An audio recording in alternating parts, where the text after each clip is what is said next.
Rocky Gerung curiga istana cari cara lain untuk tunda pemilu 2024. Politik itu niat buruk kekuasaan. Pandemi yang belum berakhir tentu memerlukan perhatian, kesungguhan, keseriusan untuk menangani. Oleh karenanya berbagai pertimbangan itu ya, dan juga masukan-masukan dari masyarakat, berbagai kalangan, kami memutuskan setuju pemilu diundur.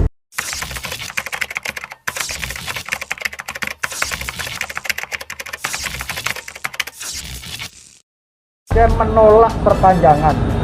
Secara konstitusi sudah jelas bahwa kita ini adalah akan melaksanakan, bahkan tahapannya sudah ditetapkan, yakni tanggal 14 Februari tahun 2024. Kritik kami adalah kita menghormati pendapat ketua-ketua partai. Saya tahu bahwa itu adalah juga ada sesuatunya.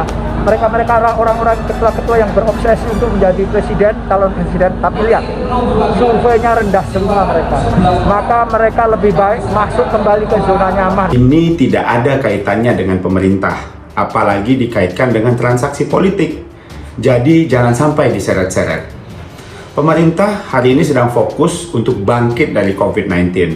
Ini adalah badai yang dirasakan oleh semua lapisan masyarakat. Kalau ada yang mengait-ngaitkan pemerintah dalam memobilisasi deklarasi, menggerakkan elit-elit partai politik, kami tegaskan bahwa pekerjaan pemerintah saat ini sangat banyak. Tidak ada waktu untuk hal tersebut. Ya, niatnya dari awal selain apa yang disampaikan oleh Ketua Umum Pak Gus Muhaimin, selain urut terkait dengan ekonomi, yang kedua sebenarnya niat dari PKB untuk memastikan dan memutuskan secepat-cepatnya proses pelembagaan politik dari aspirasi yang sudah berkeliaran hampir setahun setengah ini menyangkut soal perpanjangan 3 periode.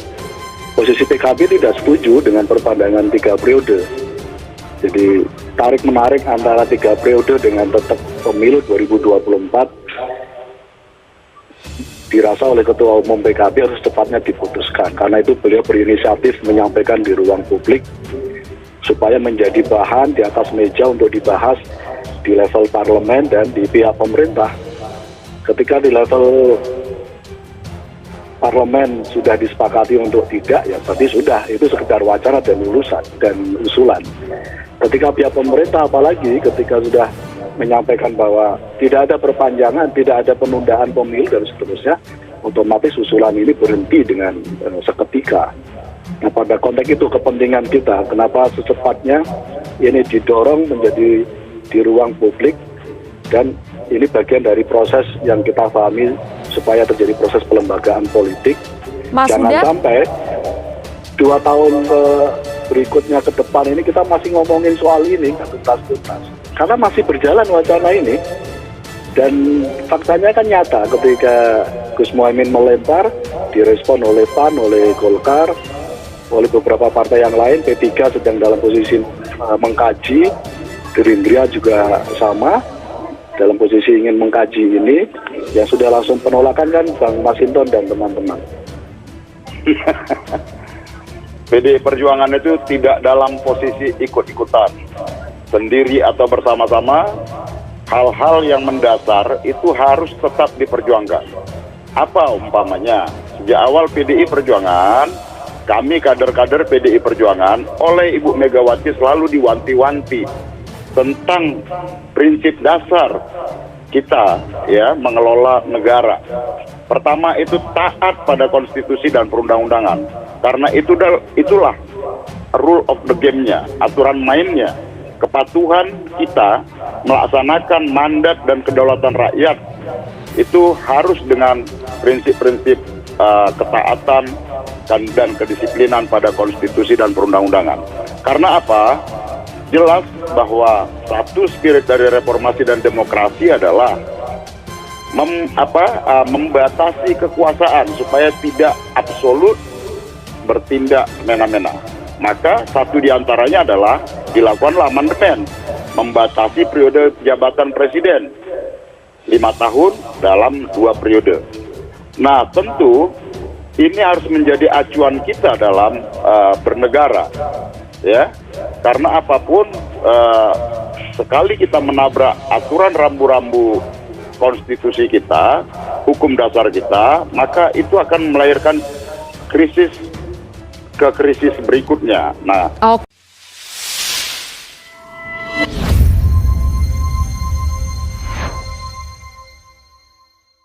Roky Gerung curiga istana cari cara lain untuk tunda pemilu 2024. Politik itu niat buruk kekuasaan.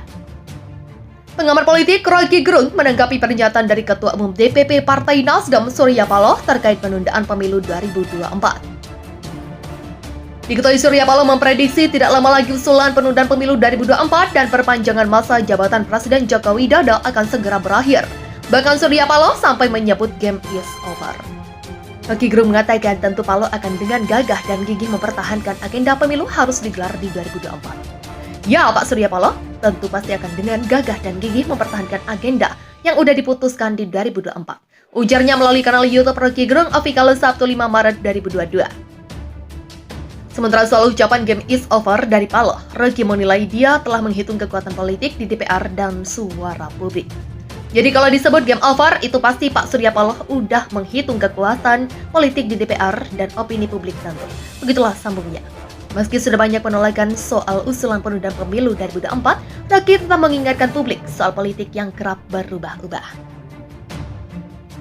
Tapi politik itu betul-betul harus kita baca sebagai niat buruk dari kekuasaan, walaupun kita tahu bahwa sebetulnya kita ingin agar politik itu terbuka. Begitulah ungkapnya. Ahli filosofi ini mengatakan tidak menutup kemungkinan ada proses baru dari istana untuk memaksakan agenda tersebut. Misalnya dengan mengeluarkan peraturan pemerintahan pengganti Undang-Undang Republik Indonesia. Jadi bisa jadi nanti ada proses terbaru Jadi bisa jadi nanti ada proses baru di istana yang ingin memaksakan agenda penundaan itu dengan mengeluarkan perpu saja. Jadi nggak perlu proses politik di DPR, papar Roky. Menurut Roky, kekuasaan saat ini akan terus mencari jalan bila mereka memang mau melanjutkan agenda penundaan pemilu 2024 atau perpanjangan masa jabatan presiden. Jadi itu sebetulnya kalau ada keinginan kekuasaan akan cari jalan, bahkan masuk goreng-goreng pun dia akan lakukan untuk menemukan alasan itu. Begitulah tuturnya. Oleh karena itu Roky mengajak semua pihak untuk waspada karena tidak ada keterangan final dari Jokowi terkait hal tersebut. Jadi ini kita tetap harus waspada. Karena tidak ada keterangan yang final dari presiden. Yang ada juru bicaranya. Begitulah pungkasnya.